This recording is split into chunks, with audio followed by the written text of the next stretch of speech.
Добрый день, дорогие подписчики и гости канала. Сегодня с вами я, один из авторов телеграм-канала генерал СВР, генерал-лейтенант службы внешней разведки, тот человек, которого вы знаете как Виктор Михайлович.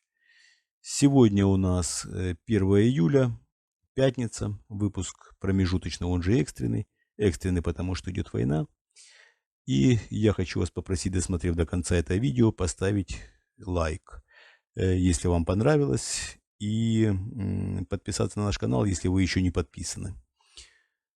Так, теперь давайте перейдем к событиям этой недели. Ну, прежде всего, давайте коснемся события конца прошлой недели, которое мы осветили в понедельник у нас в телеграм-канале «Генерал СВР».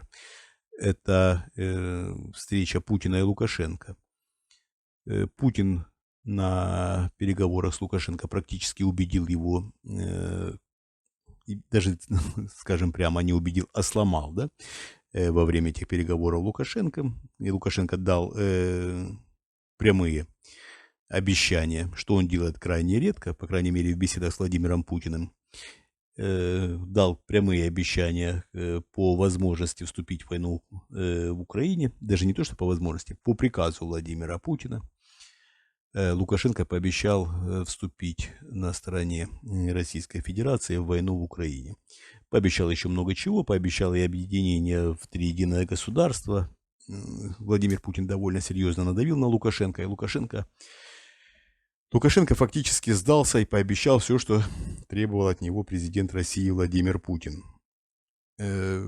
Будет ли Лукашенко выполнять свои обещания? Вопрос философский. Мы уже видели с вами неоднократно, как Лукашенко, давая обещания, от них отказывался, но это были обещания не такого рода, это были все-таки обещания более пространные, они были такие не конкретные. И Лукашенко никогда ничего конкретно, он подтверждал, что да, какие-то шаги будут сделаны, да, будет группа, будет работать, ну, как обычно все в таком режиме, но конкретное обещание, что вот там я обещаю, что будет так-то, так-то, он, по крайней мере, по поводу войны в Украине не давал. Сейчас он их дал. И по поводу объединения в союз трех братских народов, то, что называет президент Путин триединым государством, опять-таки Лукашенко не подряжался, а сейчас полностью подрядился и готов, по крайней мере на словах, готов участвовать в чем угодно, когда угодно и на самых невыгодных для себя условиях, якобы так. Приехав в Республику Беларусь, Лукашенко уже стал зондировать почву, как можно отказаться от данных обещаний. Пешки Лукашенко начали выступать. Ну, Лукашенко один король, у него нет ни ферзей, ни, извиняюсь, слонов, ни офицеров, все у него пешки. Так вот, пешки Лукашенко начали уже зондировать почву по его приказу и пытаться закидывать удочку по поводу того, что объединение не нужно на сегодняшний день, нет необходимости в этом объединении и так далее и тому подобное. Лично Лукашенко никаких комментариев по этому вопросу еще не давал, по крайней мере, на момент записи этого видео. И я думаю, что позицию он будет сейчас свою выражать крайне осторожно. Путин получил свое от Лукашенко, остался вполне доволен. Доволен тем, что он дожал белорусского узурпатора. Считаю, что у Лукашенко нет других вариантов, нет варианта выкрутиться. Считает, что, в принципе, при желании аннексировать Беларусь можно щелчком пальцев. Он ошибается. Да, в Республике Беларусь немного вооруженных сил, которые боеспособны, но в то же время 20 тысяч вооруженных людей, вполне боеспособных, сейчас, на сегодняшний день, способны оказать сопротивление российским войскам. Я понимаю, что еще довольно много ракет осталось в Российской Федерации, которые можно выпустить и по территории Республики Беларусь, пытаясь сломить волю к сопротивлению. Но я не думаю, что сейчас у Владимира Путина при всей его бесшабашности, при всей его склонности к авантюризму. Многие считают, что он не склонен к авантюризму. Очень напрасно. Владимир Путин очень склонен к авантюризму. И он многократно это показывал и доказывал. Некоторые просто не хотят обращать внимание на довольно очевидные вещи. Так вот, я очень сомневаюсь, что Владимир Путин отважится сейчас начинать войну с Республикой Беларусь, пытаясь аннексировать эти территории. Как считает Лукашенко, ну, опять-таки мы увидим уже в ближайшее время. Я часто говорю эту фразу, да, что мы это увидим уже в ближайшее время, но потому что события развиваются довольно стремительно. Я хочу обратить внимание, что в сегодняшнем информационном пространстве, в сегодняшнем мире в информационном пространстве, любая новость живет, ну, даже самая глобальная, самая яркая, ну, максимум, ну, 7 дней, да. И то это должна быть такая новость, которая имеет продолжение, которая имеет какие-то комментарии довольно значимых лиц, которые имеют какие-то перспективы к развитию. И то это там буквально общемировые и такие новости, которые потрясают общество до глубины души, до глубины сознания, давайте так скажем.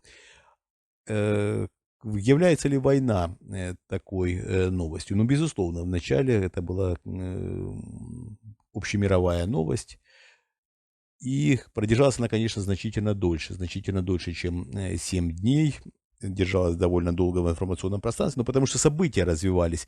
Опять-таки на войне мы обращали внимание на каждое событие. Я имею в виду сейчас не лично нас, а нас с вами, общемировое сообщество, которое следило за событиями. И каждое там взрыв, каждое наступление, продвижение, это было значимым событием, которое обсуждалось и тут же забывалось, в принципе. На сегодняшний день ситуация на фронте, ну, давайте скажем так, довольно стабильна. Российские войска на небольших участках имеют несущественное продвижение. Украинские войска, ну, довольно эффективно сопротивляются этому продвижению. Все, практически ничего не происходит. Да, на этой неделе всколыхнула общественность то, что Украина назвала террористическим актом, что вполне можно квалифицировать именно так. Я имею в виду попадание ракеты Х-22 в торговый центр в городе Кременчуг в Полтавской области. Погибло довольно много людей. Это были мирные люди, которые пришли купить продукты питания, столь необходимые в это кризисное время. Это были люди с детьми, которые выбрались в торговый центр купить какие-то фрукты, какие-то вещи. Люди ходили по торговому центру, кто-то гулял, кто-то смотрел, кто-то покупал. И вот ракета, выпущенная с территории России, попала в этот торговый центр, убив огромное количество людей. Огромная, давайте скажем прямо, смерть даже одного человека – это огромная трагедия. Смерть любого ребенка – это огромная трагедия. А когда гибнет 20 людей одним махом, просто так, людей, которые вышли за покупками, ну, это действительно трагедия. И те оправдания, которые президент России Владимир Путин и министр иностранных дел Сергей Лавров высказали, комментарии по поводу того, что там не было террористического акта, что они попали в нацистов, в какое-то вооружение. Какие вооружения в торговом центре? Ну, о чем вы говорите? Ну, глупость полная. Есть видео многочисленные в интернете. Все желающие могут посмотреть, что случилось. Все могут сложить свое личное мнение. Здесь Владимир Путин и Сергей Лавров совсем уже считают людей за идиотов, говоря на черное-белое. Ну, как они, в принципе, обычно это и делают. Также на этой неделе было 2 попадания. Одно в жилой дом в Одесской области и другое в базу отдыха, где тоже погиб ребенок, если я не ошибаюсь, 9 лет. Огромная трагедия. Вот так денацифицируют Украину. Российское руководство, убивая детей и выдумывая псевдоцели, поражая гражданские объекты. Грустно, конечно, грустно смотреть, но мы с вами все прекрасно понимаем, что происходит и к чему все идет. Так, теперь давайте обсудим Владимира Путина, который на этой неделе исполнил роль лягушки-путешественницы. Вполне вменяемо себя чувствовал президент России на этой неделе. И если вы заметили, поездка Путина в Таджикистан и в Туркменистан освещалась довольно слабо. Она и анонсировалась практически так, на кислых щах, что называется. Еле-еле где-то какие-то провластные СМИ что-то заикались об этом, но не давая никакой конкретики. Будет Путин посещать Таджикистан, будет этот визит, не будет, будет его визит в Туркменистан, не будет, будет ли принимать Путин участие в Каспийском форуме или не будет. Оставалась загадка до последнего времени. Да, анонсы были, но анонсы были такие очень вялые, без какой-либо конкретики, еще раз повторяю. Да и сами визиты Владимира Путина и в Таджикистан, и в Туркменистан прошли без какой-то такой довольно существенной конкретики, без освещения должного пропагандистскими СМИ. Я хочу обратить внимание, что визит Путина в Индию не просто анонсировался далеко, глубоко и широко, но и освещался. Просто буквально каждый шаг Владимира Путина пропагандистские СМИ освещали, рассказывали, как он встречается с премьер-министром Индии, как он его обнял, как поцеловал, как сели разговаривать, стали пить чай, говорят то, говорят все, проходят по дорожке. Все, каждый шаг Владимира Путина, взлет самолета, посадка самолета, где находился в небе самолет, все освещалось и пропагандистскими телеграм-каналами, провластными СМИ, был детально освещен каждый шаг. Сейчас совсем другая ситуация, коренным образом другая ситуация. Ну, сказали, да, вот прибыл, по факту прибыл, отметился, да, пожал руку Рахмону, разговаривает. Поговорили, все, прибыл на Каспийский форум, о чем там с кем-то встретился, с кем-то не встретился, все, минимум информации. Почему так? Ну, во-первых, состояние здоровья президента России оставляет желать лучшего. То, что он сегодня, вчера или позавчера чувствует себя хорошо, еще ни о чем не говорит. Это абсолютно не говорит о том, как он будет себя чувствовать даже через час. Поэтому крайне аккуратно освещали визит Путина.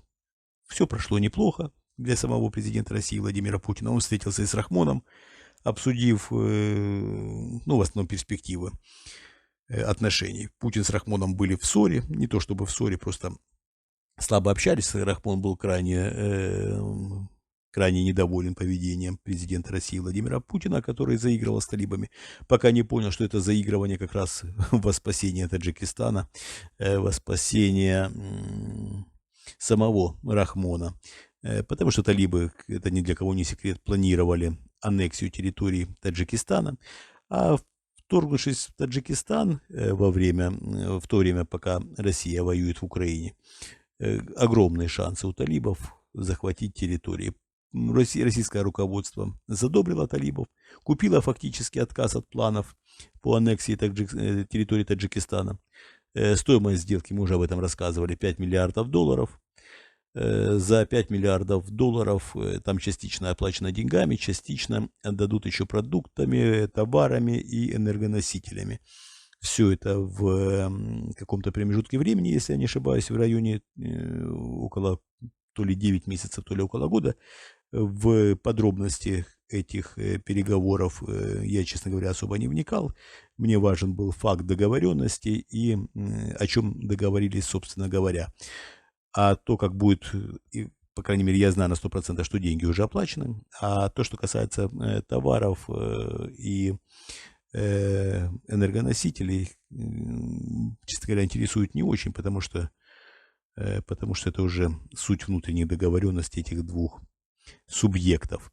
Так вот, Путин купил возможность сохранить АДКБ, сохранить фактически себе лицо. Плевать он хотел на Таджикистан, конечно, плевать он хотел на Рахмона.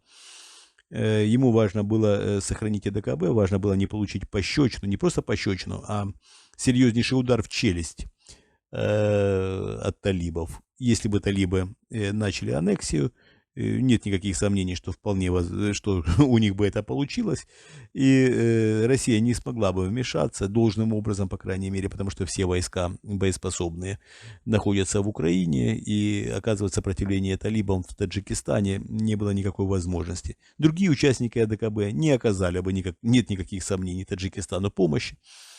Плевать хотели остальные участники АДКБ на Таджикистан, равно как и друг на друга. Все понимают, что зонтик безопасности организует Российская Федерация. Других зонтиков нет. Взаимопомощь друг другу, это так, это вилами по воде писано. Итак, Путин спас АДКБ на какое-то время, спас Таджикистан и спас сам себя фактически от большого позора. По ситуации, как будет развиваться далее, талибы уже возмутились, когда Путин в разговоре с Рахмоном упомянул, что талибу не такая уж и существенная организация, и общаться с ними еще или не общаться надо подумать, ну и там вообще много гадостей про них наговорил. Это выглядит довольно странно после приглашения талибов на Петербургский международный экономический форум, где террористическая организация «Талибан» была фактически единственной международной организацией, за исключением представителей стран СНГ. Поэтому очень странно Путин себя ведет. И по мнению талибов, да и по мнению вообще мировой общественности. Да, нет никаких сомнений, что талибов провоцируют некоторые политики западные начать аннексию, все же отказавшись от слова данного Путину, взяв деньги, отказавшись от данного слова. Но талибы пока ведут себя довольно корректно. Как будет дальше, мы увидим. Дело в том, что талибы тоже такие ребята, которым пальца в рот не клади, как говорили в известном произведении. Да? Не знаю, собирается ли Путин класть им палец в рот, но мы бы этого делать не стали. Посмотрим, еще раз повторяю, посмотрим. Встречи Путина во время его поездки, еще раз повторяю, были освещены очень скудно. Состоялось несколько встреч, которые занимали довольно непродолжительное время. Выступление Путина на Каспийском форуме продолжалось совсем недолго и имело такой характер, можно сказать, формальный. По значимым событиям на этой неделе попытка самоубийства Дмитрия Анатольевича Медведева. Ну, попытка самоубийства, давайте скажем так, это громко сказано, извините за тавтологию. Попытка самоубийства — это когда человек уже там то ли спустил курок, и пуля лишь ранила его, оставив живых. По крайней мере, это была, давайте назовем даже не попытка, а сборы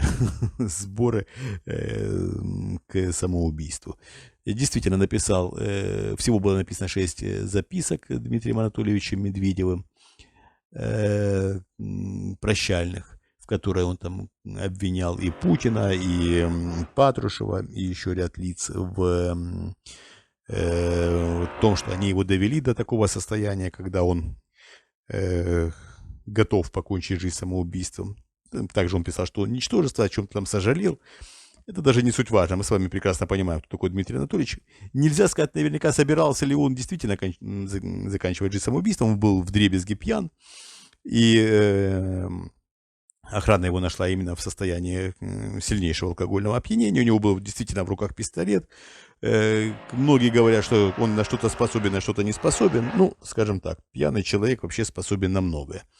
А пьяный Дмитрий Анатольевич, ну, здесь трудно судить. Еще раз повторяю, самой попытки не было совершено. Была пресечена попытка самоубийства.